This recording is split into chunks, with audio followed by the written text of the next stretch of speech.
If you've reached this video, it means you're looking at the assessment for GSN473 for TP4 2023. It can be a little bit confusing to begin with, but it actually is very simple, hopefully. It's more the dates that make it seem a little more complicated than what it is, and I'll explain why they are what they are. Okay, so there are three pieces of assignment.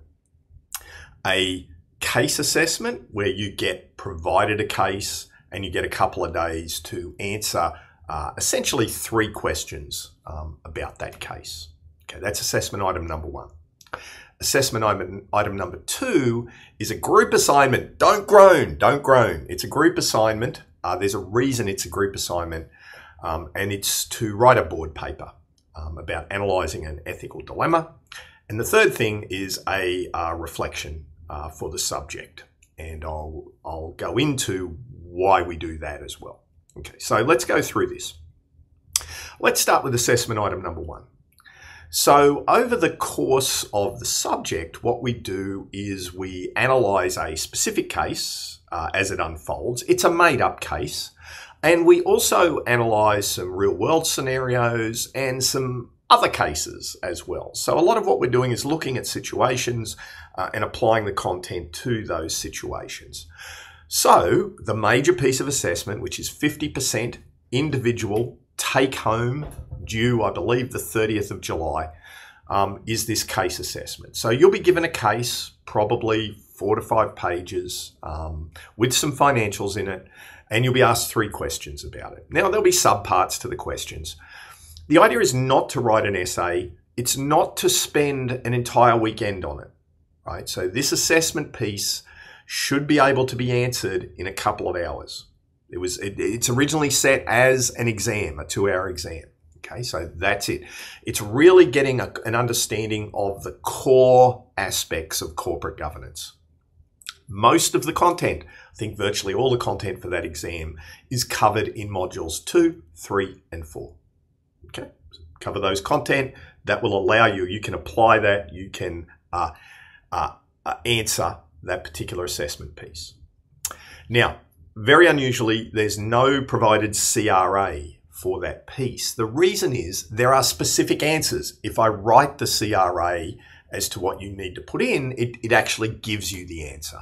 Okay, so instead, there is a chance through the subject for you to get feedback, to know where you sit in response to answering these questions. Each week, particularly in weeks 2, 3, and 4, we do a case analysis just like you're going to have to do for that assessment piece.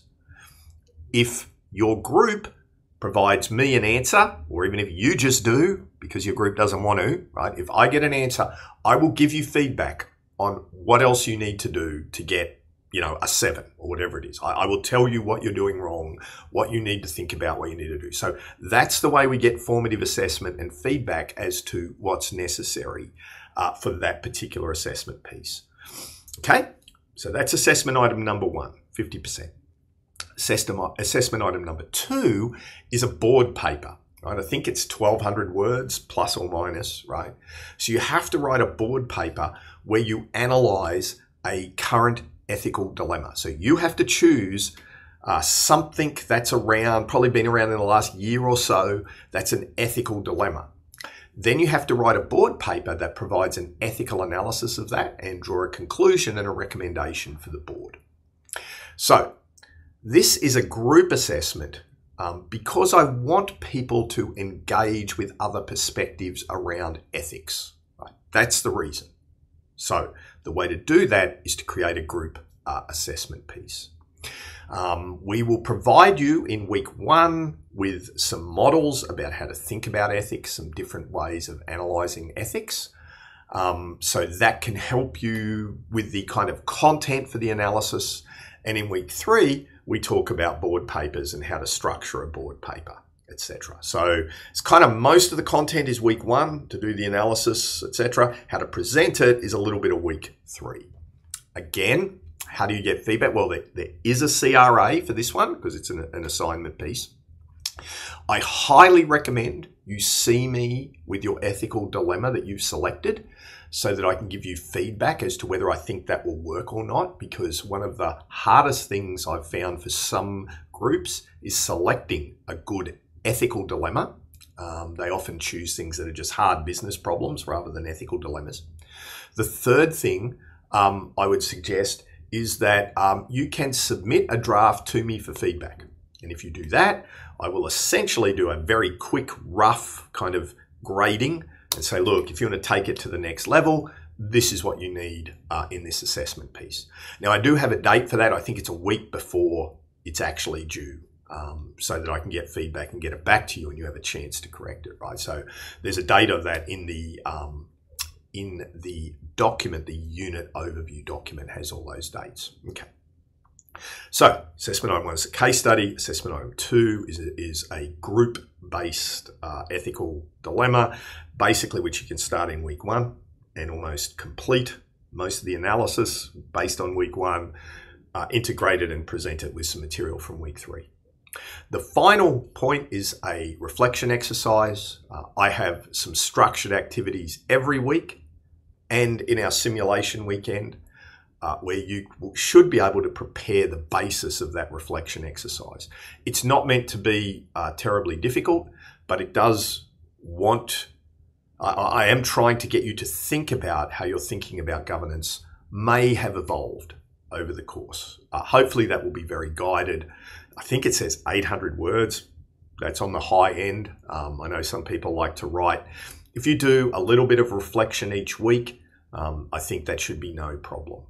With that, by the way, what I have here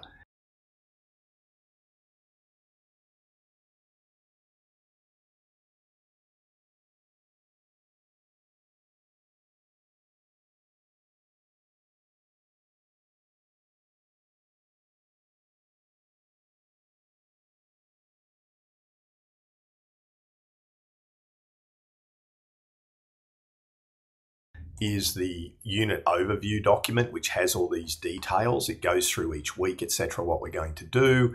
It has all the assessment tasks. If you actually go to the individual reflection piece, you can see that there's a whole lot of guidance here, right, around how you might go around that. And I have some templates that I bring to class along with the CRA. Most students do pretty well in this activity.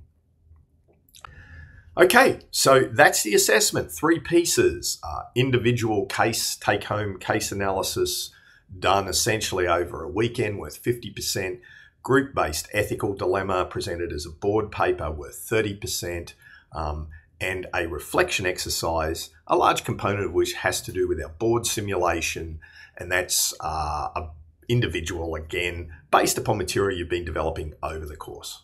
Okay.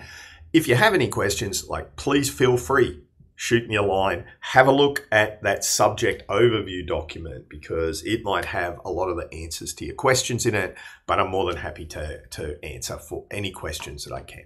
Okay, thanks very much.